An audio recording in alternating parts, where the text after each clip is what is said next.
Hello everyone, welcome to my channel Inculcate English. So this will be the first video which I am going to upload. Before I start with the topic I am going to teach today, let me first tell you the purpose of this channel.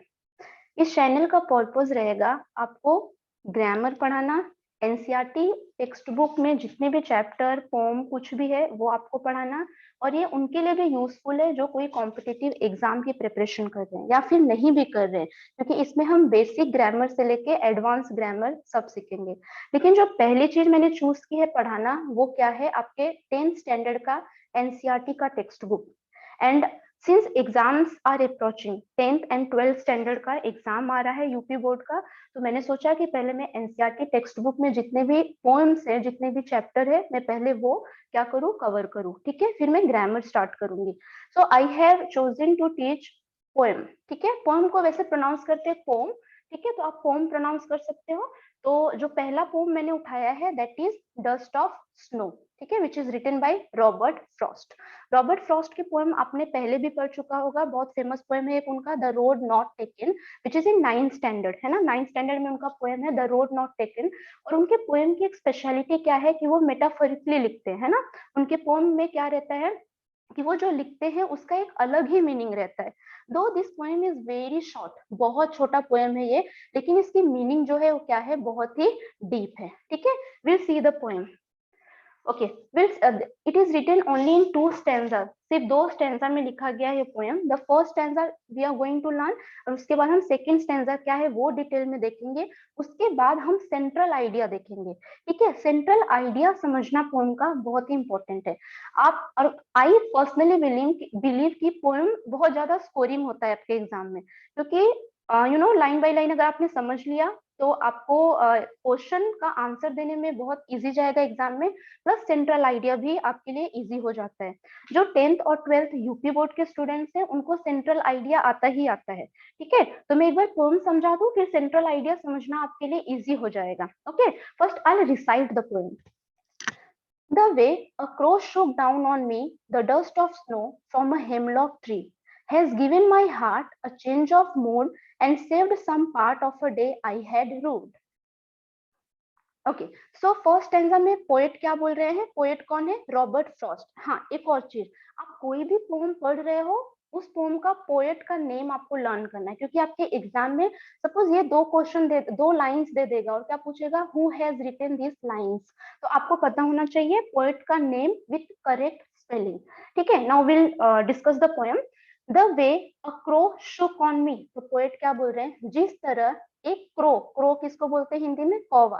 ठीक है, तो क्या बोलते हैं, जिस तरह एक crow ने मेरे ऊपर गिराया, शुक डाउन मतलब हिला के गिराया, क्या गिराया, the dust of snow. Snow मतलब क्या होता है, बर्फ। डस्ट क्या होता है, एक यहाँ पे आप देख सकते हो पिक्चर में कि एक फुहारा टाइप पे रहता है जो डस्ट ऑफ स्नो गिराता है। कहाँ से गिराता है, हेमलॉक ट्री से। हेमलॉक ट्री क्या होता है, hemlock tree is a poisonous tree, एक पॉइजनस ट्री है।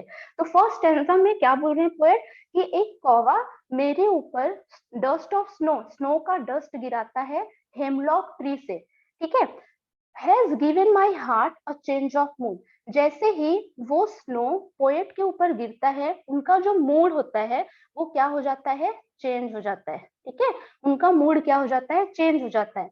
And saved some part of a day I had rued, rued मतलब क्या होता है कि जो आपने एक आधा दिन उन्होंने क्या किया था, रिग्रेट किया था। ठीक है, तो वो दिन जो उन्होंने रिग्रेट किया था उनका वो मूड क्या हो गया, चेंज हो गया। पहले उनका मूड क्या था, खराब था। किस लाइन से हमको पता चल रहा है कि उनका मूड खराब था और चेंज होके अच्छा हो गया, लास्ट 2 लाइन से क्या बोलते हैं, and saved some part of a day I had rued. ठीक है, तो उनके दिन का आधा हिस्सा, जो आधा दिन का उनका था वो क्या हो गया था, खराब हो चुका था। लेकिन जैसे ही एक कौवे ने उनके ऊपर डस्ट ऑफ स्नो गिराया उनका मूड क्या हो गया, चेंज हो गया। ठीक है, this is all about the poem. अगर हम एक सिंपल तरीके से देखें तो पोएम में क्या है कि poet is going, he is on his way. ठीक है, वो जा रहे हैं और रास्ते में एक हेमलॉक ट्री है, हेमलॉक ट्री ऐसा रहता है, और उस पे क्या बैठा है, क्रो बैठा है। और वो क्रो क्या करता है, डस्ट ऑफ स्नो पोएट के ऊपर गिराता है, और उनका मूड क्या हो जाता है, चेंज हो जाता है। मतलब बुरे से उनका मूड क्या हो जाता है, अच्छा हो जाता है, खराब मूड से उनका मूड क्या हो जाता है, अच्छा हो जाता है। ये तो हो गया पोएम सीधे सीधे, लेकिन पोएम का सेंट्रल आइडिया क्या है, पोएट बोलना क्या चाहते हैं। अब जैसे मैंने हेमलॉक ट्री का मतलब बताया, हेमलॉक ट्री क्या है, एक पॉइजनस ट्री होता है। तो पॉइजनस ट्री को ऑब्वियसली हम अच्छा तो कंसिडर करेंगे नहीं, गुड लक कंसिडर करेंगे नहीं। और क्रो, क्रो को भी हम क्या मानते हैं, बैड लक मानते हैं। लेकिन यहाँ पे उन्होंने क्या बताया है कि एक पॉइजनस ट्री पे एक क्रो बैठ के जो एक बैड लक लाता है, अगर इन जनरल देखें लोग जो एसोसिएट करते हैं बैड लक से, लेकिन ये चीज उनके लिए क्या है, अच्छी चीज लाती है, ठीक है, अच्छा मूड उनके लिए लाती है। तो हम पहले सेंट्रल आइडिया डिस्कस कर लेते हैं कि सेंट्रल आइडिया क्या है इस पोएम का। ठीक है, पोएट जो है वो क्या बताना चाहते हैं। जैसे हमने देखा, it is a fine and short poem of Robert Frost. ठीक है, शॉर्ट पोएम है, 2 ही स्टैंजा का पोएम है ये, ठीक है, इज ऑफ 2 स्टैंजाज ओनली। तो कितने, 2 स्टैंजा का एक शॉर्ट पोएम है। The poet was in a depressive mood. Poet किस में थे, डिप्रेसिव मूड में थे, ठीक है, उनका मूड कैसा था, वाज फुल ऑफ डिप्रेशन, ठीक है, उनका मूड क्या था, डिप्रेशन में था।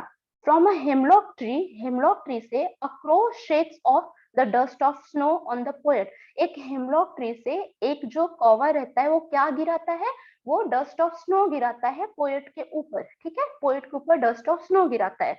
The snow changes the poets mood. Snow जो क्या है वो क्या लाता है, क्या बदलाव लाता है, इसमें बदलाव लाता है पोएट के मूड में, ठीक है, पोएट का जो मूड रहता है उसमें एक बदलाव लाता है एंड मेक्स हिम हैप्पी, और उनके मूड को क्या करता है, खुश कर देता है।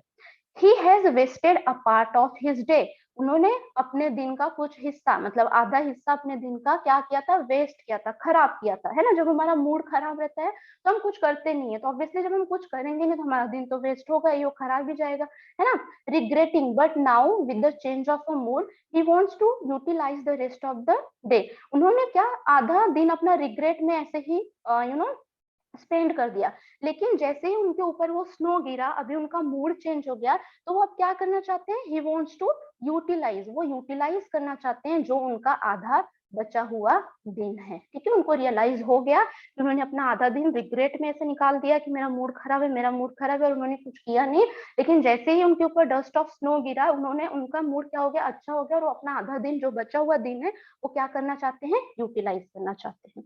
ठीक है, अब देखो, the poet wants to convey, जो पोएट है वो क्या बताना चाहते हैं, the poet wants to convey that कि समटाइम्स सर्टेन मोमेंट्स, कभी कभी कुछ जो मोमेंट्स होते हैं, वो कुछ एक्शन जो होता है, ठीक है, विच सीम सिंपल, जो कि सिंपल लगता है, हैव अ लार्जर सिग्निफिकेंस, उसका बहुत ज्यादा महत्व रहता है हमारे जीवन पे, है ना।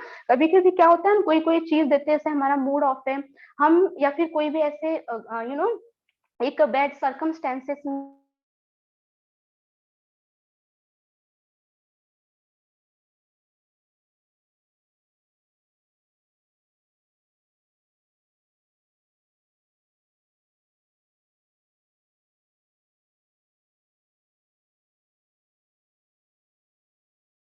वो था, उनके ऊपर डस्ट ऑफ स्नो गिराया था, उससे उनके मूड में चेंजेस आया, अभी वो क्या कर रहे हैं, रिग्रेट नहीं कर रहे हैं।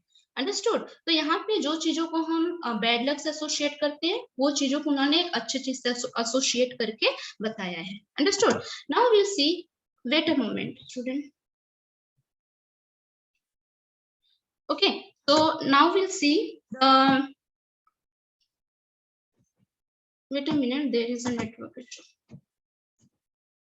ओके, तो हमने भी क्या देखा, पोएम को स्टैंजा, दोनों स्टैंजा हमने समझा, लाइन जो 2 लाइंस थी। अब हम देखेंगे, सेंट्रल आइडिया भी हमने समझ लिया, अब हम देखेंगे राइमिंग स्कीम क्या है इस पोएम में। ठीक है, राइमिंग स्कीम हम देखेंगे।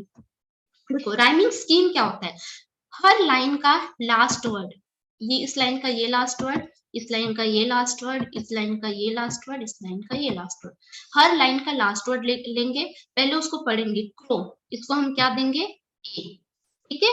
क्रो से मी साउंड कर रहा है, सेम साउंड कर रहा है, नहीं कर रहा है, तो इसको हम क्या देंगे, बी, ठीक है।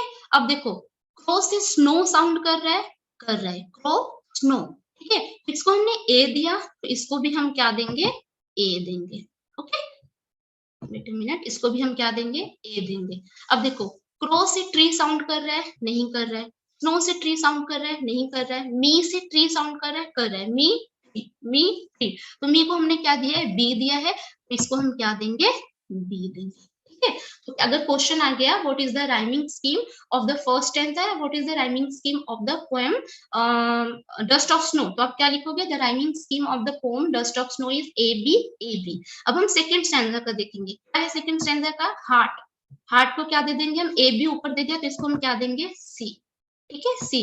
हार्ट मूड सेम साउंड कर रहा है, नहीं, तो इसको हम क्या देंगे, डी। हार्ट और पार्ट सेम साउंड करे, हार्ट पार्ट, हार्ट पार्ट, तो इसको हम क्या देंगे, हार्ट को सी दिया तो इसको भी हम क्या देंगे, सी देंगे।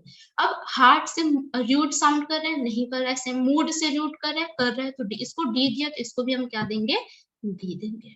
Okay, I am sure you understood. Rhyming scheme कैसे निकालते हैं आपको समझ में आ गया होगा। राइमिंग स्कीम, स्कीम पूछा तो लेटर में आप दोगे, तो क्या है rhyming scheme dust of snow का, A B C D. Okay, I am sure you understood this poem. तो पहले आपको क्या करना है, आपको पोएम का जो पोएम है उसके पोएट का नेम विथ करेक्ट स्पेलिंग पढ़ना है, आपको स्टैंजा समझना है, उसके बाद आपको क्या समझना है, सेंट्रल आइडिया। सेंट्रल आइडिया आपको आता है एग्जाम में तो आप इसको अच्छे से पढ़ लो। Okay, I will try to cover poem first, मैं पहले पोएम्स जितने भी उसको कवर करूंगी। आपके एग्जाम अभी आ रहे हैं, काफी नजदीक है, तो आप अभी से पढ़ाई स्टार्ट कर दीजिए। Okay, I am sure that you understood this poem completely. आगे की क्लास में पोएम्स खत्म करने के बाद will start with grammar part. Grammar part से हम स्टार्ट करेंगे। I hope you understood and enjoyed this lecture. If you have any doubt, you can comment. Okay, stay connected for more videos.